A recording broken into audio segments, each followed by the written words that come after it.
Matthew Evans, a wealthy man in his late 70s, sat alone in his sleek silver Mercedes parked on a desolate stretch of road. The Kentucky heat pressed down relentlessly, the air conditioner humming faintly, struggling to provide relief. Matthew tapped his thumb impatiently against the steering wheel, his frustration growing with every passing second. Retired and prosperous after a lifetime in finance, Matthew was unaccustomed to inconveniences. Yet here he was, stranded with a flat tire, far removed from the comforts of his immaculate mansion on the outskirts of town. He had tried calling for roadside assistance multiple times, but the signal was too weak. With a resigned sigh, he leaned back in his seat and stared out at the empty road. Just as frustration began to bubble over, he spotted a figure approaching in the distance. Squinting against the sunlight, he could make out a young boy, no older than 13 or 14, walking with a determined stride. The boy wore a faded t-shirt, scuffed jeans, and sneakers so worn they barely clung together. Despite his modest appearance, there was an air of confidence about him. The boy stopped a few feet from the car, his eyes narrowing as he took in the situation. "Got a flat, sir?" he asked, his voice steady and polite. "Yes, I do," Matthew replied, relief mingling with a tinge of embarrassment. "I've been trying to get help, but there's no signal out here." The boy nodded, a small smile playing on his lips. "I can help with that," he said simply. Kneeling beside the flat tire, he glanced up at Matthew. "Do you have a spare?" Matthew gestured toward the trunk. The boy opened it without hesitation and began pulling out the necessary tool. His movements were swift and deliberate, his hands working with a quiet confidence that seemed beyond his years. Matthew stood by, watching in silence, a strange feeling of humility washing over him. He hadn't relied on anyone in years, and now this young stranger was doing what he could not. Within minutes, the boy finished, wiping his hands on his jeans before stepping back.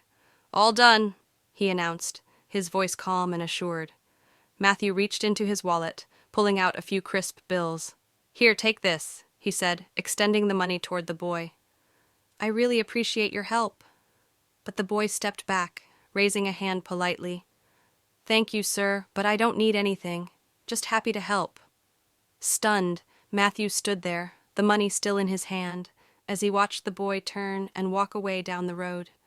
His figure grew smaller in the distance until he disappeared altogether. Matthew climbed back into his car, his thoughts swirling.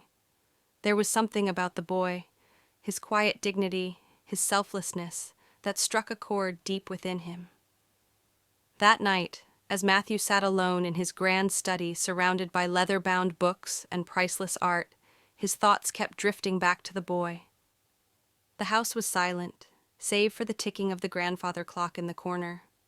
His dinner, a perfectly prepared steak and asparagus, sat untouched on the side table. For all his wealth and success, Matthew felt a peculiar emptiness. The boy had helped him without expecting anything in return, a gesture so rare in Matthew's world of deals and transactions. It was a simple act of kindness, yet it carried a profound weight. The boy's faded clothes and worn shoes spoke of modest means, yet he had shown a kind of integrity that money could never buy. The next morning, Matthew couldn't shake the feeling that he needed to do more. Something inside him felt unresolved. Perhaps it was gratitude, perhaps guilt, or perhaps it was the realization that he had encountered something rare and pure. He decided to find the boy. Driving down the same stretch of road, Matthew stopped at gas stations and diners, describing the boy to anyone who would listen. Hours passed with little success until an older woman at a small cafe finally spoke up. "Sounds like you're talking about Elijah," she said, wiping her hands on her apron. "He's always helping folks around here. Lives with his mama over in Harlan." Matthew thanked her and set off for Harlan, a small town nestled in the foothills of the Appalachians. The drive was scenic, but he barely noticed. His mind raced with questions.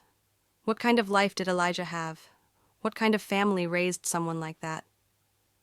When he arrived in Harlan, he asked around and was eventually directed to a modest house on the edge of town.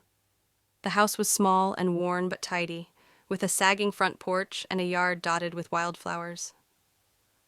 Matthew hesitated before knocking on the door. A woman in her early 40s answered, her tired eyes softening as he introduced himself. "I believe I met your son yesterday," Matthew said.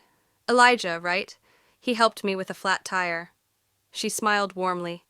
"That sounds like my Elijah. He's always helping folks. He's out back if you want to see him." Matthew followed her to the